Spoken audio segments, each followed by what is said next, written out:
Have you ever followed a vision that seemed right? I mean, it was strategic. You felt like it was well planned. There was momentum, and people were moving in the same direction, and the numbers were telling a good story. But somewhere along the way, something felt off.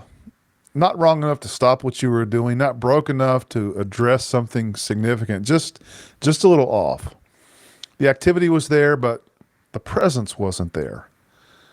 The growth was there, but the depth wasn't keeping pace with it. What if the greatest danger in leadership is not failure? Failure is obvious. Failure gets addressed. What if the greater danger is succeeding at something God never said to do? And that's the question of this episode. And it's all right here, right now, and only on the Five Gifts podcast.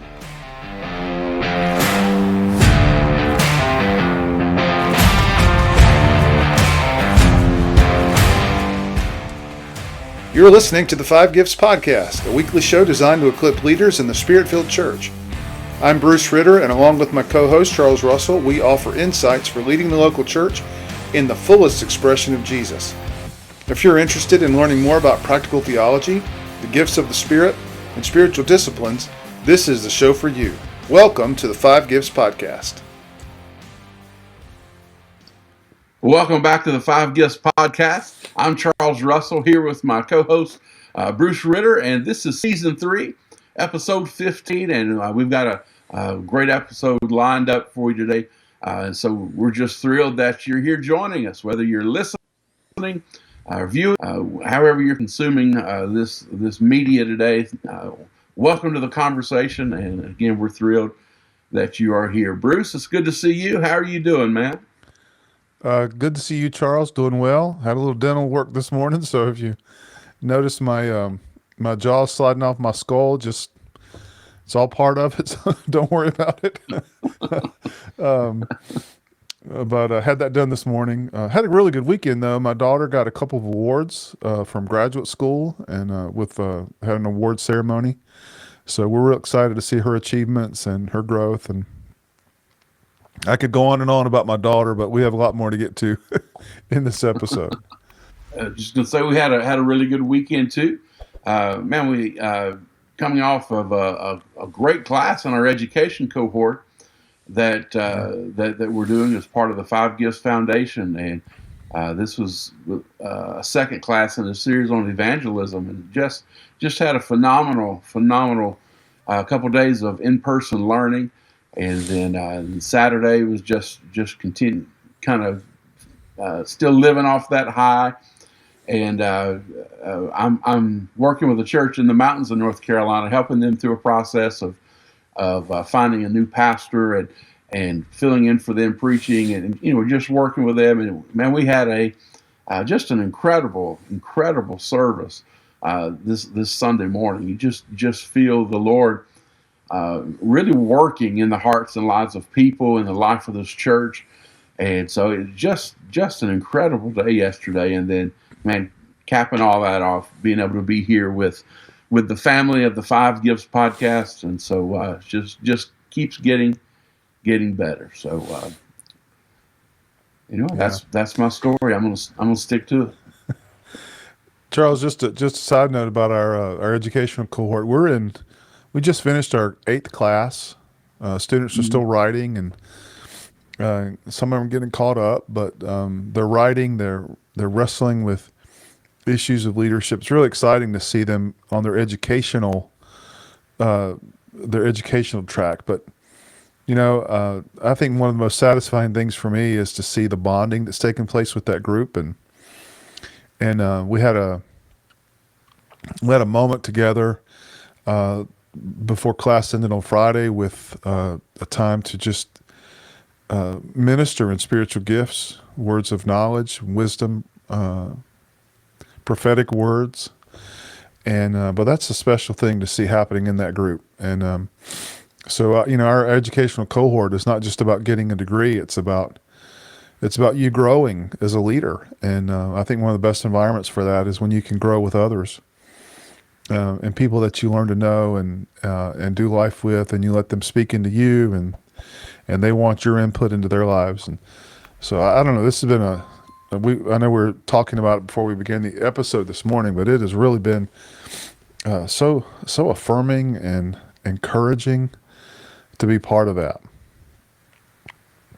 Yeah, absolutely. It's a life changing, transformative experience, and so uh, and so here's the here I guess kind of the next steps for that, since we're talking about it, is if you're listening, if you're viewing, and you're looking toward taking those your next steps in education, a new cohort will be launching in the fall of 26, and uh, leave a comment, email us, get in touch with us, and we'd love to help you take your next steps into those, the next frontiers of your education. And because I'm telling you, I think any of the students from this initial cohort would tell you they would say go all in.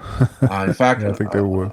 most of this cohort are master students, and several of them are really considering heavily just continuing on into their doctorate, and so we just wanted to extend an invitation to anyone that's on this journey with us. If you want to take next steps in education, this is a wonderful opportunity to not only gain knowledge and a degree, but to really experience the transformative power and nature of spiritual community in an education cohort, and be changed and transformed by the Spirit of God, but also uh, find that transformative uh, life of Christ in the people of God as well.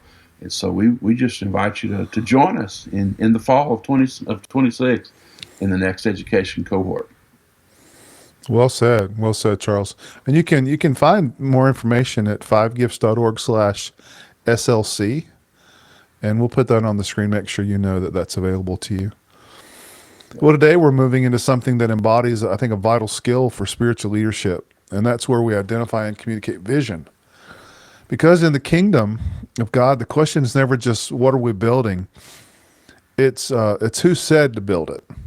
And there's a difference between human vision and divine revelation that's not merely semantic. It's the difference between a leader who generates direction from their own best thinking and the leader who's receiving direction from God and stewarding it faithfully.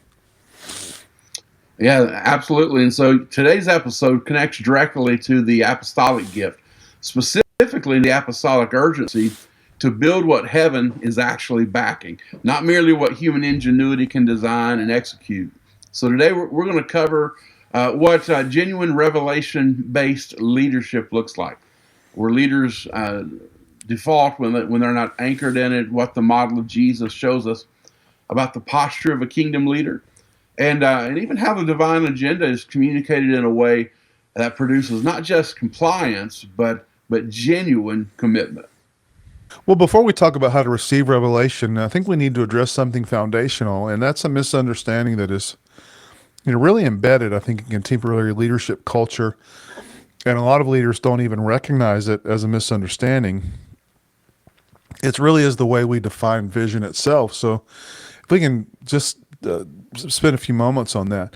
We tried to, or rather, we've been trained, I think, to think of vision as something that leaders create.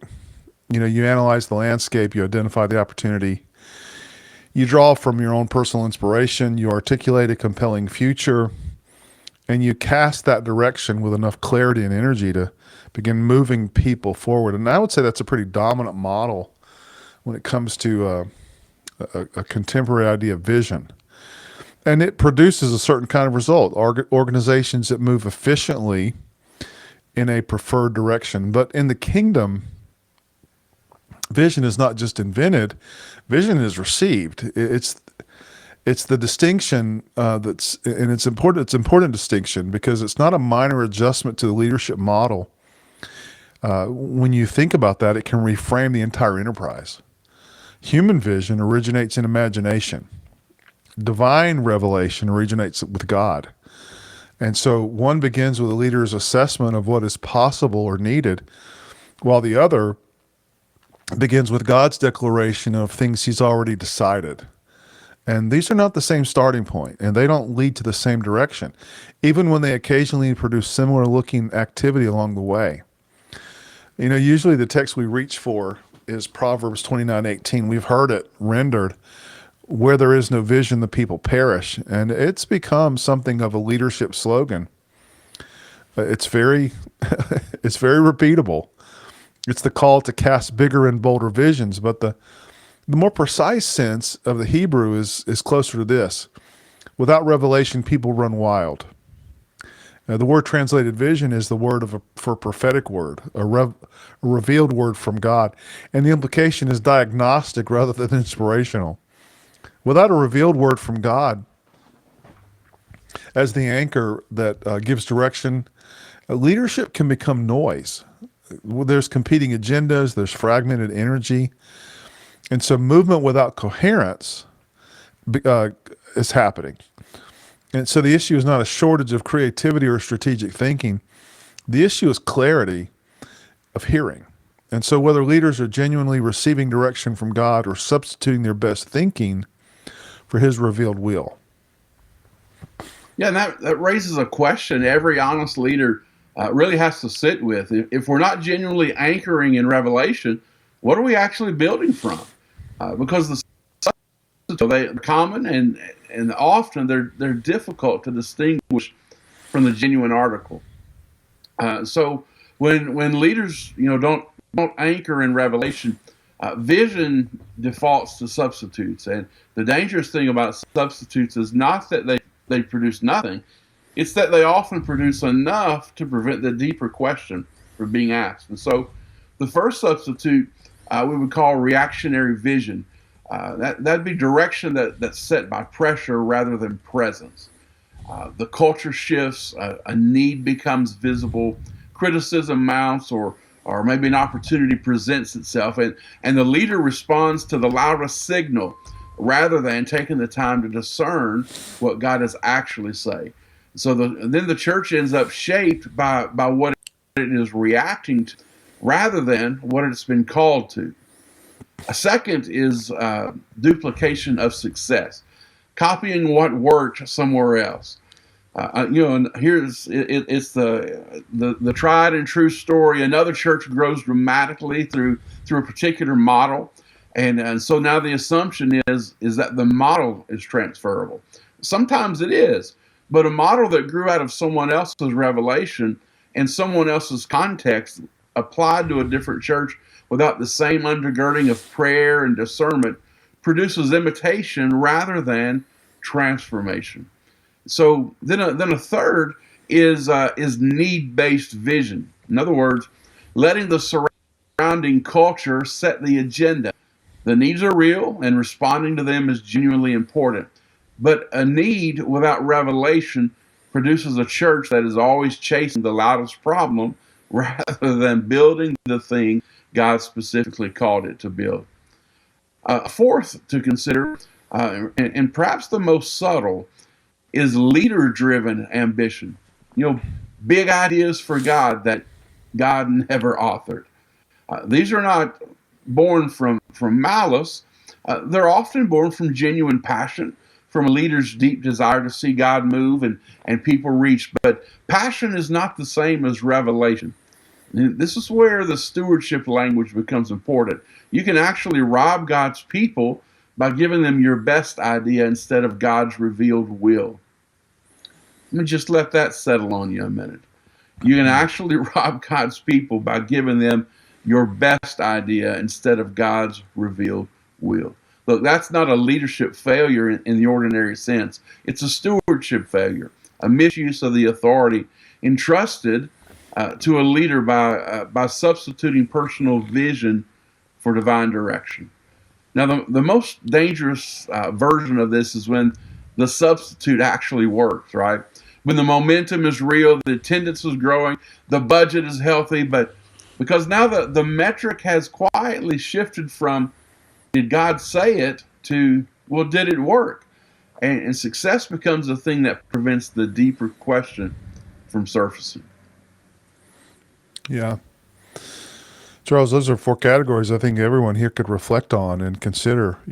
Those are great things to think about in your current pursuits of vision in your church and what's driving that. And, sometimes God does speak through ambition, He does sometimes speak through need, but it's important to be reflective on those things too. And so, if a kingdom leader is not primarily a vision generator, then what's the leader's actual role? We don't have to speculate about this because Jesus does give us a rather direct answer, and it's more disorienting to our leadership assumptions than I think a lot of us have reckoned with. So when we think of Christ's model of leadership, Jesus completely dismantles the modern leadership paradigm, not by rejecting the leadership, but by redefining what fundamentally a leader really is. He didn't operate as a strategist who analyzed context and generated direction. He operated as a witness, someone whose leadership was the overflow of what he was seeing and hearing from the Father. I mean, how many times, Charles, have you and I referred to this passage out of John 5? And Jesus says it's like it's the driving impetus for his ministry. He says, I can do nothing on my own. I only do what I see the Father doing. And that's a staggering statement in its implication. The one person in human history with the most legitimate claim to act on his own authority explicitly refused to do so. And it wasn't out of weakness. It was out of something a little more fundamental. It was a total desire, a total alignment of his will with the Father's. A refusal to move unless movement was rooted in that revelation. And so think about what that looks like practically. Jesus did not initiate, he responded. He didn't manufacture opportunity, he discerned where the Father was already working. And he didn't scale for efficiency, he moved with a precision that confuses us when we look at it through the lens of strategic leadership. In John 5, you have the example of the pool of Bethesda where and it's an example, I think, that stops a lot of leaders cold. There's a crowd of people. They're blind, they're lame, they're paralyzed, gathering in a place associated with healing. Now, a strategist sees the crowd, and they respond to the crowd. But what does Jesus do? He heals one man, and then he walks away. And it's not because he's indifferent to others. It's because he's operating from revelation rather than opportunity. He moved towards the one person the Father directed him toward, and that was the assignment. And I think the implication for every leader is this. Real kingdom leadership is not about having better ideas or broader vision or a more compelling strategy. Think of it. It's about a greater intimacy with God. It's about a greater alignment with your activity and God's activity. And that comes through intimacy, an intimacy that produces the capacity to discern what he's doing and the discipline to just stick to that. And so the leader's primary work is not planning. Think about it. It's perceiving, not creating direction, but learning to see what God is already doing and aligning everything else with that. Yeah, and here's where many leaders begin to lose traction, even those who are genuinely hearing from God. Revelation received is not the same as revelation communicated. So, if the divine agenda cannot be translated into something people can actually carry, it will remain the leader's private insight rather than the community's shared direction. So let's talk about communicating the divine agenda for a few moments. This is genuine discipline, right? It's one that leadership culture often skips over in its rush to execution. Even when a leader has genuinely received something from God, communicating it in a way that moves people requires a different set of skills than receiving it did. So here's what we know from Scripture. Abstract vision does not move people. Imagery does. God instantly communicates direction through pictures, through stories, through concrete images that the imagination can inhabit. Abraham doesn't get a demographic analysis of his descendants. He gets stars, dust, sand. Israel doesn't get a policy document about their destination. They get a land flowing with milk and honey. The concreteness is not kind of decorative, if you will. It's functional. People move toward what they can see, and part of the leader's communicative work is to translate the revelation they've received into imagery that people can genuinely inhabit and move forward in. So this is why we believe leaders must become, as a primary discipline, keepers of stories, not just storytellers in the performance sense, but truly custodians of three categories of narrative that together carry the divine agenda: stories of what God has done, the history of His faithfulness in this specific community, the moments when His hand has it was unmistakably at work, stories of where God is moving right now, what's alive in the present season, what the Spirit is highlighting, where evidence of His activity is already visible, and then stories of what God has promised, the future He has declared, and the direction He has revealed. And the discipline within all three of these categories is this: God must remain the protagonist of every story, not the leader's vision, not the organization's strategy, not the system that produced results, but God. Because the goal of communicating the divine agenda is not admiration for the leader's clarity or the other organization's momentum. It's alignment. It's a community that genuinely understands what God has said and how God is moving us together in response to it. Well said, Charles. I just think there's such a power in the story. We're a people that treasure testimonies. The thinking of how God has worked in the lives of people. Think about the story of your organization, and if you begin to think in those terms, then you can start thinking about the future story of your organization. So I think everything that you're saying really brings us to a point where we say, when that happens, when people genuinely encounter God through the communication of His agenda rather than just receiving information about the leader's preferred direction, something really shifts at a level that no amount of organizational pressure can produce. And that's where we move from compliance to commitment. And I think maybe even a better word than commitment would be passion. When people realize they're operating on par with something that God is organizing, God is putting it together. I think there's a gap between people doing what they're told and people responding to what God has said. And that gap has a name. It's the distance, again, between compliance and commitment, or compliance and passion. And it's not a small gap. It's a difference between an organization and a movement, between a congregation that attends and a community that participates. I think a good word here is ownership. But it's between people who give what is expected and people who give what the assignment requires, because they have ownership of it. Now you can build compliance with systems. You can make sure the expectations are clear. There's consistent follow through. You can build accountability structures and performance metrics, but these are things that are really about compliance. And compliance is not nothing. Organizations need a baseline of it to function, but commitment and passion, that kind of ownership sustains sacrifice. That's what causes people to persist through disappointment. That can't be managed away. That only comes through encounter.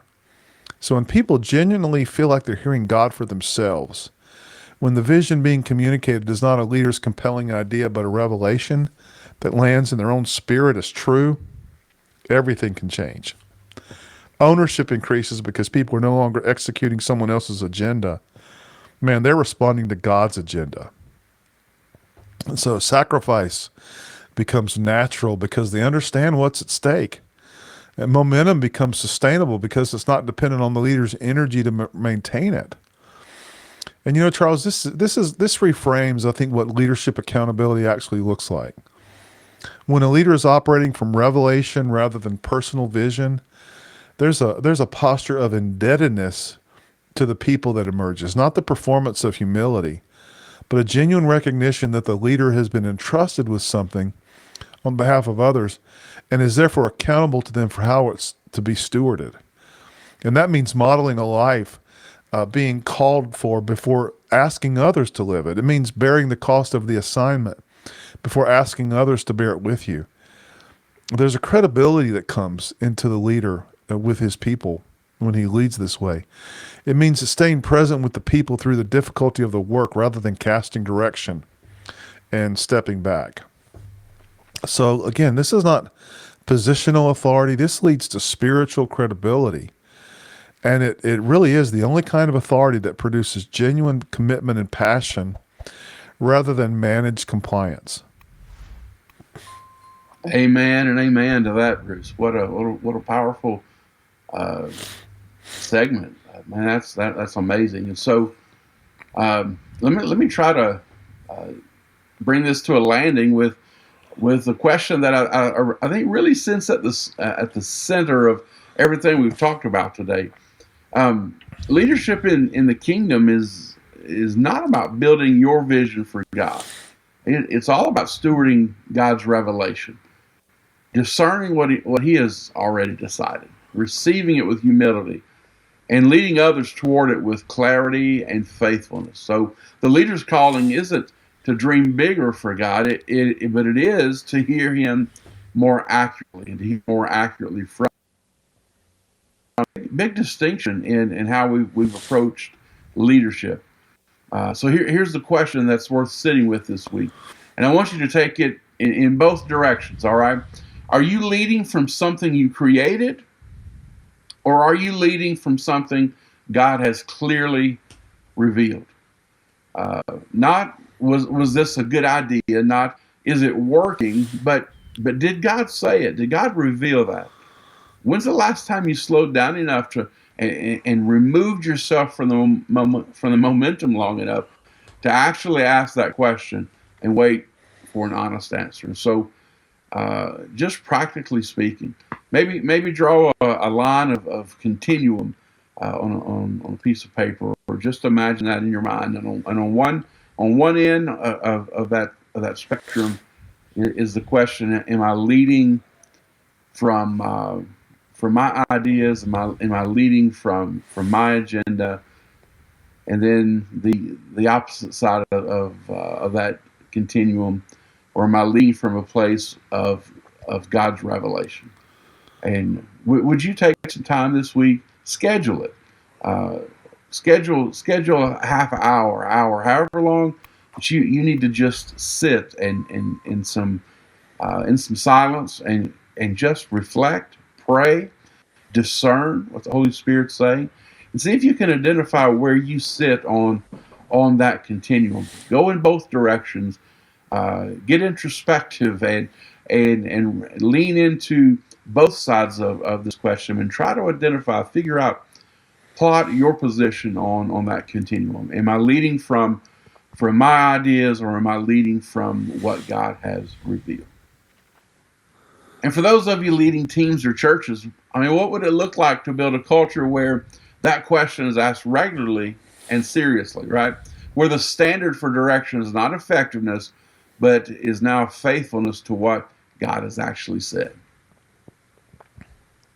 Really good advice, Charles. I thought that was good to encourage introspection. That's something that a lot of times leaders don't take the time to do. They don't feel like they have the time to do that, but think about where you stand with what you're hearing from God versus maybe what pressures are driving a lot of your vision.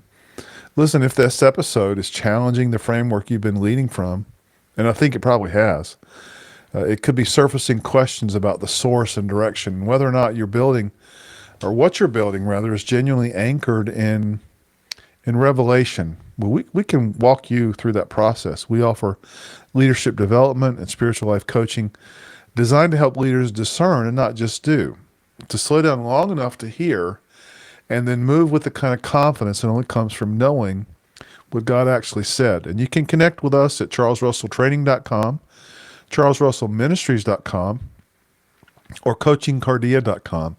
And we would love to help you build something that God is actually directing and driving in your life. Next episode, we continue our series in Theology Anchors for Leadership and press further into what it means to lead a community that is not just organizationally aligned, but spiritually unified around a shared sense of divine direction. Remember, don't just build something effective. Build something heaven is directing and backing. And we'll see you next time, next week, on the 5 Gifts podcast.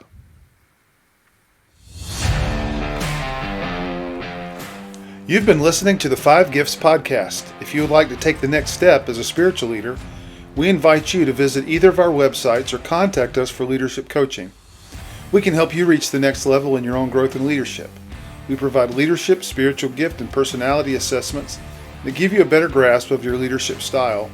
And we also create a customized growth plan that empowers you to reach your full kingdom potential. We can't wait to hear from you.